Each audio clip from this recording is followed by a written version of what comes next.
नमस्कार। घटना चक्र बुक वीडियो के इस शैक्षणिक मंच पर आपका स्वागत है। हमारा उद्देश्य है ज्ञान को सरल, स्पष्ट और सुलभ रूप में आप तक पहुंचाना। आइए आरंभ करते हैं अध्ययन और सफलता की इस यात्रा को। सोचिए, क्या एक हीरा, सिर्फ एक पत्थर, किसी पूरे साम्राज्य की किस्मत लिख सकता है? आज हम बात करेंगे एक ऐसे ही हीरे की और उस साम्राज्य की जिसका वो प्रतीक था। ये कहानी है सिख साम्राज्य की।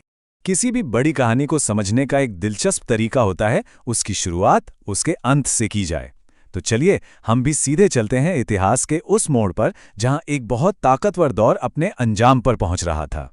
जरा सोचिए, साल है 1849। एक बच्चा, एक छोटा सा राजा, जिसके कंधों पर एक पूरे साम्राज्य का बोझ है, और उससे दुनिया का सबसे मशहूर हीरा ले लिया जाता है। ये सिर्फ एक हीरे की बात नहीं थी, नहीं, ये तो एक ऐलान था, एक शानदार साम्राज्य के खत्म होने का ऐलान। और वो हीरा कहाँ गया? हजारों मील दूर, सीधा इंग्लैंड, महारानी विक्टोरिया के ताज में जड़ने के लिए। सोचिए, बस उस एक पल में एक पूरा का पूरा साम्राज्य इतिहास के पन्नों में कैद हो गया, और उसकी सबसे बड़ी दौलत हमेशा हमेशा के लिए उससे छीन गई। हाँ, ये बात तो साफ साफ दर्ज है कि कोहिनूर महाराजा दिलीप सिंह से लिया गया और महारानी विक्टोरिया को दे दिया गया। लेकिन असली सवाल तो यह है कि यह सब हुआ कैसे? आखिर ऐसी नौबत आई ही क्यों? एक साम्राज्य जो अपनी ताकत के लिए मशहूर था, वो भला इतनी आसानी से टूट कैसे गया? तो इस पूरी पहेली को सुलझाने के लिए हमें वक्त में थोड़ा पीछे जाना होगा, कहानी के अंत से उसकी जबरदस्त शुरुआत तक, और मिलना होगा उस एक शख्स से जिसे दुनिया डर और इज्जत दोनों से शेरे पंजाब कहती थी, महाराजा रणजीत सिंह। रणजीत सिंह की कहानी वाकई कमाल की है।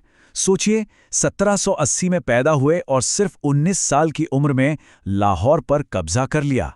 उन्होंने सिर्फ अपने दुश्मनों को ही नहीं हराया, बल्कि 1809 में उस वक्त की सबसे बड़ी ताकत अंग्रेजों को भी समझौते की मेज पर आने के लिए मजबूर कर दिया। लेकिन 1839 में जब उनकी मौत हुई तो उनके पीछे एक ऐसा खालीपन रह गया जिसने सब कुछ बदल कर रख दिया। तो चलिए देखते हैं महाराजा रणजीत सिंह ने आखिर खड़ा क्या किया था। एक ऐसा साम्राज्य जिसकी ताकत की मिसालें दी जाती थी और जिसके फैलाव को देखकर दुश्मनों के दिल दहल जाते थे। उनका साम्राज्य कोई छोटा मोटा इलाका नहीं था, 4 बड़े सूबों में फैला हुआ था। पेशावर के पहाड़ों से लेकर कश्मीर की खूबसूरत वादियों तक और मुल्तान के मैदानों से लेकर लाहौर के दिल तक। ये सिर्फ नक्शे पर लकीरें नहीं थीं, ये उनकी ताकत का सबूत था। आज के भारत और पाकिस्तान का एक बहुत बड़ा हिस्सा इसमें शामिल था। और इस इतने बड़े साम्राज्य का सेंटर पॉइंट, मतलब उसकी धड़कन, वो था लाहौर शहर। जी हां, लाहौर ही उसकी जान था, और यहीं से शेर पंजाब अपने पूरे राज पर हुकूमत करते थे। और देखिए, किस्मत का खेल देखिए, वही कोहिनूर जिसे अंग्रेजों ने आखिर में छीना, उसे खुद महाराजा रणजीत सिंह ने अपनी ताकत के दम पर अफगान राजा शाह शुजा से जीता था। तो मतलब साफ है, ये सिर्फ एक कीमती पत्थर नहीं था, ये तो उनके राज की ताकत और शान का एक जिंदा सबूत था। लेकिन फिर आया साल 1839। शेर पंजाब ने अपनी आखिरी सांस ली, और बस पूरे साम्राज्य पर एक अनिश्चितता, एक खतरे के बादल मंडराने लगे। तो अब सवाल यह है कि इतने बड़े लीडर के जाने के बाद उस साम्राज्य का हुआ क्या? देखिए, जब तक रणजीत सिंह थे, साम्राज्य एक मजबूत चट्टान की तरह था। लेकिन 1839 के बाद गद्दी के लिए आपस में ही खूनी लड़ाइयां शुरू हो गई। इस घर की लड़ाई ने साम्राज्य को अंदर से दीमक की तरह चाट लिया, और सरहद पर बैठे अंग्रेज बस इसी मौके का तो इंतजार कर रहे थे। और इसी अंदरूनी कमजोरी का नतीजा क्या हुआ? नतीजा हुआ वो जंग जिसने हमेशा के लिए सिख साम्राज्य की किस्मत लिख दी, द एंग्लो सिख वॉर्स। तो ये पतन 2 हिस्सों में हुआ। पहला 1845-46 का एंग्लो सिख युद्ध। इस युद्ध के बाद हुई लाहौर की संधि, जिसने साम्राज्य की कमर ही तोड़ दी। और फिर बस कुछ ही साल बाद दूसरी जंग हुई 1848-49 में, और इसने तो समझिए ताबूत में आखिरी कील ठोकने का काम किया। सिख साम्राज्य को पूरी तरह से ब्रिटिश इंडिया का हिस्सा बना लिया गया। और यहीं हम घूमकर कहानी में वहीं वापस आ जाते हैं जहां से हमने शुरुआत की थी। एक साम्राज्य का अंत और एक हीरे का सफर, ये दोनों बातें एक दूसरे से जुड़ जाती हैं।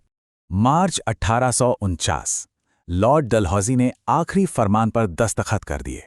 सिख साम्राज्य अब ऑफिशियली ब्रिटिश राज का हिस्सा था।